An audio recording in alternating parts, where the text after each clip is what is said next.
Hi everyone, I'm the 13th Wolfman. People over at Level 33 Entertainment were nice enough to send over the Moleman of Belmont Avenue. This is almost a perfect movie when it comes to mixing comedy and horror.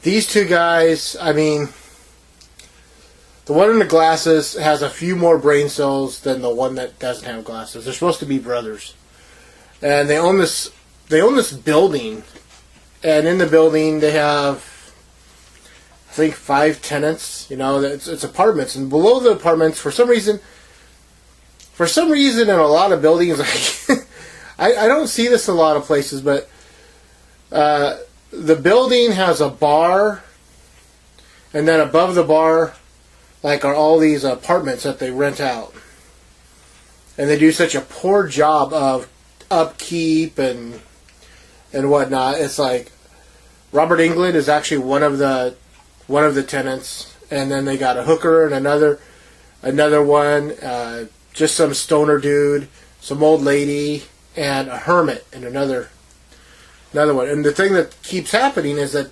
animals keep disappearing. Can't figure out why. Animals just keep disappearing for no apparent reason. Well, they find out that they have a Moleman. Yeah, I said it, a Moleman. And they even joke about the fact that they keep on using the term Moleman. You know, it's like, oh, the guy at the glasses, like, that's what I was thinking. When his brother, the other one, says, well, we got a Moleman. He goes, that's the term I was thinking too, a Moleman. Then they talk to another person and they call it that, and he's like, oh my God, we're all on the same page. And I can't give too much away about this movie. I can't give out how they get the Moleman, because that's just funny in itself. But these guys are dead serious on capturing this thing or killing it, and it's just funny. They just kind of like take everyday stuff. The brother without the glasses takes a cheese grater and cuts off the top of it and wraps it around his wrist. You know, so he's got that kind of motion, and he attaches a rubber glove to the end of it, so it's like all one piece. He's kind of like those things that Batman has on his gloves. You know, it's just kind of funny. They got like a trash can. One of them's got a trash can for like a chest shield. They're both wearing like football shoulder pads, and it's just it's so funny on the way these guys think. Again, it gets the story itself gets slow in parts, but the slowness is kind of forgivable because there's a lot of comedy in this. I just laughed through this movie. It was so funny. I was in a really ticky mood before I started this, movie, because I was having a bad day. I was like, oh God, my God, I'm just going to watch this. Maybe it'll change my attitude. And it did. I mean, halfway, I think probably like 20 minutes in, I'm having a good time.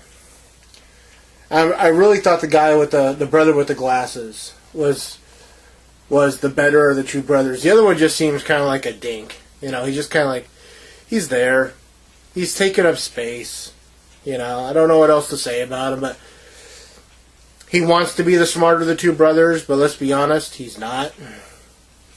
I mean, you can tell it just by the conversations. There's not really a love story, but the guy in the glasses likes the female bartender. And he really likes her, but he just can't say anything to her. So there's that going on. She's actually really kind of cute. The female hooker, on the other hand, I don't know. The tattoos don't bother me, but it just, I don't know. She's way too skinny, at least for me. Robert Englund, actually, this is one of those movies where Robert Englund is in it, but it's not one of those movies where, oh, he's in it for like 5 minutes, and then, he went and cashed a check. No. He keeps on showing up. He probably is, if you put all the time together that he shows up in the movie, it's probably about 15 minutes, but it's not just like one scene. I mean, every now and then you'll see him in a movie where he's like in like one scene or two scenes, and then that's it. And it's like, what happened to Robert Englund? You know, it's like they kind of like said, oh, well, we had him for a day, you know, when we filmed the movie, and that's what we got.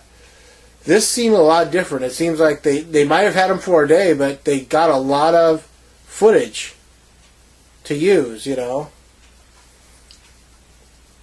And Robert Englund is pretty much the biggest name in this movie. So, what would I give this? I'd give this about 3 chainsaws out of 4. It was funny, you know. I always say, you know, it's hard for me to give like a perfect score to a lot of movies, but I mean, I'm thinking about this, and I laughed, and I had a good time. And I think that's fair. It's a 3 chainsaw movie, you know. And with that, I'm going to leave the link below for Level 33 Entertainment. They put out a lot of interesting stuff. This is one of them. With that, the link will be below. I'm the 13th Wolfman. I'm on the prowl.